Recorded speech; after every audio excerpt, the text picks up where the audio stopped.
Hello મિત્રો, ઝડપથી અને સરળ રેસીપી જોવા માટે મારી ચેનલને સબસ્ક્રાઇબ કરો. આજે આપણે બનાવવાના છીએ ખસ્તા પૂરી યા ફરસી પૂરી. તેના માટે 1 ચમચી કાળા તીખા, 1 ચમચી જીરું અને બંનેને સરસ રીતે આપણે ક્રશ કરી લેવાના છે. નોર્મલ ક્રશ કરવાના છે, સાવ પાવડર નથી કરવાનો. 1 મેંદાનો લોટ લીધો છે 2 કપ અને 1 ચમચો આપણે લેશું રવો. જે પાવડર આપણે બનાવ્યો હતો તે આમાં એડ કરી અને સરસ રીતે આપણે તેને મિક્સ કરી દેવાનો છે. અને ગરમ કરેલું ઘી લેવાનું છે 3 ચમચી, વધારે નથી લેવાનું. અને તેને પણ આપણે ખૂબ સરસ રીતે મિક્સ કરી લેવાનું છે. કણે કણમાં મિક્સ થઈ જવું જોઈએ એ રીતના આપણે તેને મિક્સ કરી લેવાનું છે. વધારે મોણ આપણે નથી લેવાનું. પછી એમાં આપણે થોડુંક પાણી એડ કરી અને લોટ બાંધી લેવાનો છે. ધ્યાન રાખવાનું છે કે એક સાથે વધારે પાણી આપણે નથી લઈ લેવાનું, કેમ કે આપણે ઢીલો પણ નહીં અને કડક પણ નહીં એવો લોટ બાંધવાનો હોય છે આમાં. એટલે થોડુંક પાણી નાખતા જઈ અને સરસ રીતે આપણે લોટને બાંધી લેવાનો છે. આવી રીતે આપણે સરસ રીતે લોટ બાંધી અને તેને અડધી કલાકનો રેસ્ટ આપવાનો છે. બંને સાઈડ ઘી લગાવી અને અડધી કલાક માટે તેને રેસ્ટ આપી દેવાનો છે. અને રેસ્ટ આપ્યા પછી પણ આપણે તેને સરસ રીતે 5-10 મિનિટ માટે સરસ રીતે મસળવાનો છે, જેથી આપણી ખસ્તા પૂરી છે એ ખૂબ સરસ સોફ્ટ અને કરકરી બને. તમે જોઈ શકો છો આ રીતે આપણે તેને સરસ રીતે મસળી લેવાનો છે. કેવો સરસ સોફ્ટ થઈ ગયો છે. જ્યાં સુધી આ રીતે સોફ્ટ થઈ જાય ત્યાં સુધી આપણે તેને મસળવાનો છે.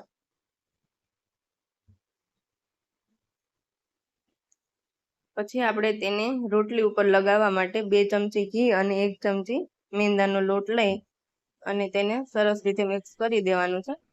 આ રીતના પતલું મિક્સ કરવાનું છે. પછી ખસ્તા પૂરી બનાવવા માટે આપણે નાના ગોયણા બનાવી લેવાના છે. તેને સરસ રીતે રોટલી જેવા વણી લેવાના. આ રીતે આપણે બધી જ રોટલી બનાવી લેવાની છે. આ રીતે બધી જ રોટલી બની જાય પછી તેના ઉપર આપણે જે પેસ્ટ બનાવી હતી ઘી અને મેંદાના લોટની, તેને સરસ રીતે સ્પ્રેડ કરી દેવાની છે. એક પણ જગ્યાએ એક પણ કોર બાકી ના રહી જાય એવી રીતે સરસ રીતે સ્પ્રેડ કરી દેવાની છે. પછી બીજી રોટલી મૂકી અને તેના ઉપર પણ સ્પ્રેડ કરવાની છે. એવી રીતે આપણે 3 રોટલી મૂકીશું અને તે 3 રોટલી ઉપર સ્પ્રેડ કરી દેવાની છે. જે લાસ્ટ વાળી ત્રીજી રોટલી મૂકીએ તેમાં પણ સ્પ્રેડ કરી દેવાનું છે.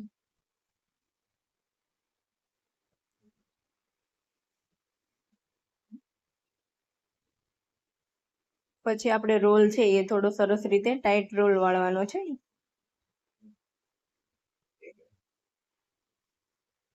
જે સાઈડમાંથી આપણે એક્સ્ટ્રા છે કાઢી લેવાનો છે અને એક સરખા આપણે આ રીતના કટ કરી લેવાના છે, જેની બનશે ખસ્તા પૂરી. તેને લોક કરવા માટે જે લાસ્ટ વાળો છેડો છે તેને ઉપર દબાવી અને આ રીતે કરી લેવાનું છે, જેનાથી તળતી વખતે તમારી ખસ્તા પૂરી છૂટી નહીં પડે અને સરસ બનશે. શેપ તેનો એનો જ રહેશે. હલકા હાથે તેને સરસ રીતે આપણે વણી લેવાની છે. આવી રીતે બધી પૂરીને આપણે વણી લેવાની છે.